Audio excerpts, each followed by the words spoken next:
man, the Hawkeye trailer drops, which we kind of expected it was going to because we heard it's like, yeah, it's probably going to drop on Monday-ish, which it did. And now people have gotten the time to sort of, like absorb the greatness of the trailer or not the greatness of the trailer, depending on who you talk to. And I know we were kind of in the middle on this trailer. It's kind of like, it's a trailer.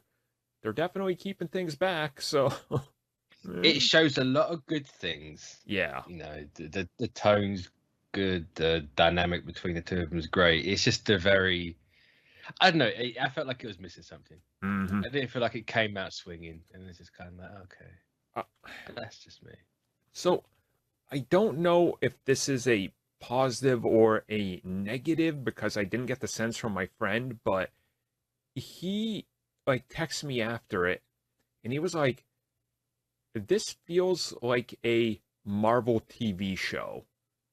And I think he was referencing the Netflix Daredevil Punisher style. And I was like, kind of, yeah. Because he knows the difference between the Marvel Studios and Marvel TV. So I wasn't going to ask him to explain. I was like, I kind of see what you're saying. And if you look at this trailer, visually, it feels like if they were just like, oh yeah, this is set in the Daredevil world and whatever, it's like a direct sequel. I could be like, it looks like it. It has the tone. It's not...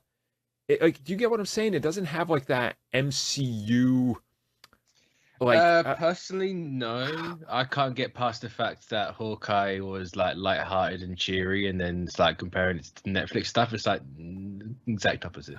I don't know, just something about the visuals to me. Maybe because it's back in that New York and it's the colors of New York. It could be the New York setting. And the poster to me, when I saw it, the way the buildings were lit, it reminded me of the Netflix posters, the way they would put the color splashes on it with the character's name. It just subliminally I kind of connected it to. I was like, I kind of see what my friend's going for here.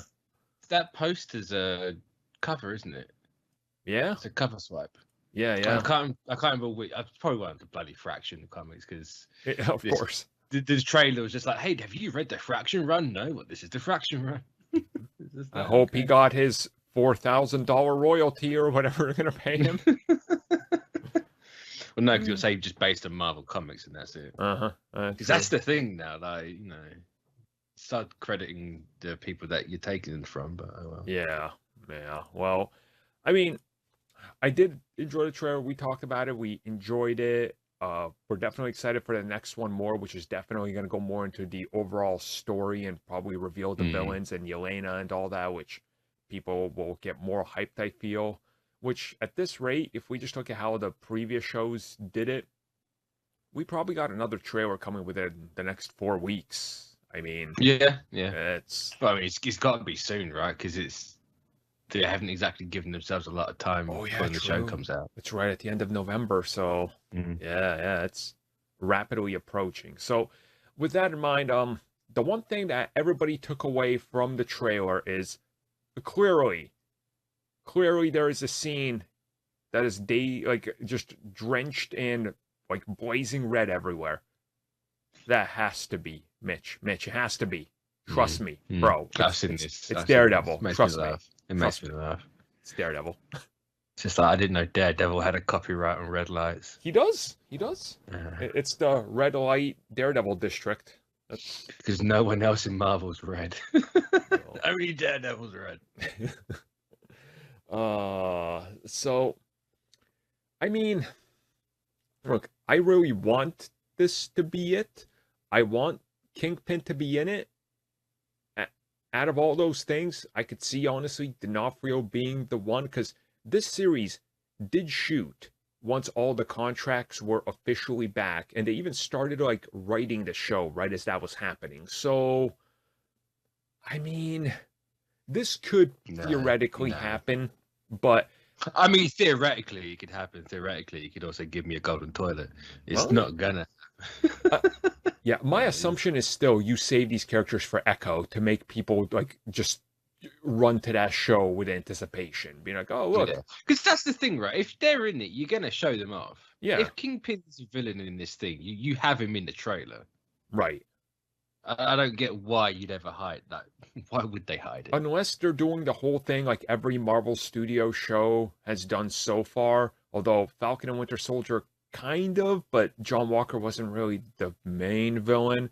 But do you hide? Like, they hid, it's like, oh, who's behind Loki? Did they follow that thing where it's like the buildup is, ooh, the big man is hiring the mafia. Ooh, the big man. And at the end, he's like, yeah, I'm Kingpin. What now? Oh, okay. Like, did they do the hide it tactic? But my problem I mean, they could, but my whole thing is this teaser or trailer, whatever they called it, is it literally says the past is catching up to Clint. Mm-hmm. So it's clearly all based around his time as Ronin. Yep. And that's how Echo ties into it. It's Yeah. like, well, how would Kingpin tie into it? Because let's say, hypothetically, all the Netflix shows are canon, or at least just Daredevil's canon. Kingpin would have been in jail at that point. Yeah. Yeah. So how does that work? In my head, it doesn't. Yeah, because they take it from the Matt Faction run where I think from Volume 1, Hawkeye was doing missions for Shield because of some stuff back in the day. So I don't know how they're gonna do that. How they're gonna get Kingpin in when they're mixing in his time as Ronin as the linchpin in this iteration. Yeah. I mean, the only thing I could see, and this would be kind of insane if they pulled this one out, they're like, what if when, everything happens, Kingpin's like, hey, look, if you guys put me out there on the street, I have connections. I can help rule New York.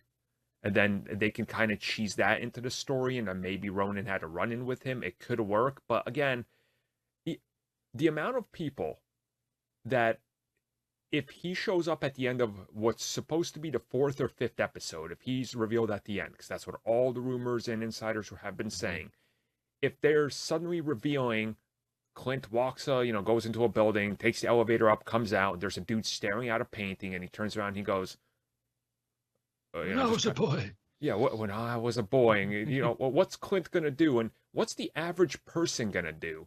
Because, I mean, I'm sorry, but the numbers, they're not a lie. But despite Daredevil being the most popular TV series from Marvel TV, Agents of S.H.I.E.L.D. still had more views in the overall breakdown of how many people watched all of Marvel TV.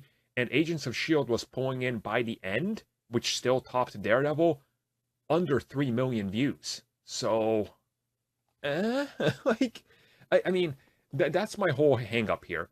Who would the Kingpin gratuitous cameo be for? Or Daredevil, even. Unless you need to completely reboot them and you want to do it a smart way where Echo, in my opinion, would be smarter. It's the same thing with Spider-Man. Why would you drop Daredevil in there if nobody knows who he is yet? It's weird to me. I don't know. Oh, no, we're being negative. I mean, no, it's going to happen. It's going to happen. It's going to be the greatest thing ever. I was going to say, people know who this version of Daredevil is. No. I don't know. That show was too big. It was literally everywhere when it came out for people not to know. Yeah, it was big, and then as we saw, subsequent seasons maintained popularity, but it was so buried in that 3rd season where it didn't even show up on people's feeds. They actively had to find it. Like, you had to search Daredevil to see it. It was such a weird burial of the character. I've had that with so many Netflix shows. Oh, same. It's just like, it's supposed to be out. Why is it not at the top? And it's like, oh, I actually have to search for the things. So. Weird. Look, but no, I just like how this is all coming about because of a red light. Red light, yes. And also, how can I forget? Vincent D'Onofrio dared tweet 10 minutes after the trailer dropped. So therefore, he has to be in this. Well, didn't you know tweets are the go-to evidence, Mitch? Oh, true. Twitter detectives. Yes.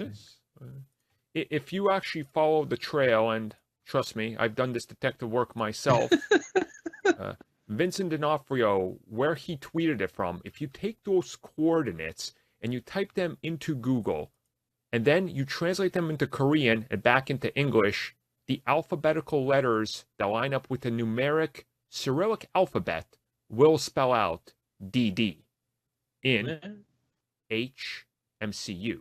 Now, that can only stand for Daredevil and Marvel's Hawkeye. I don't know about you, but it's there. So Go figure it out, people. I mean, that's hard to argue with. It is. It's hard evidence.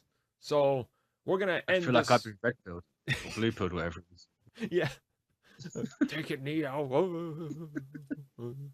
Well, now that reality's come slapping us in the face, we're gonna positively jump on over to the next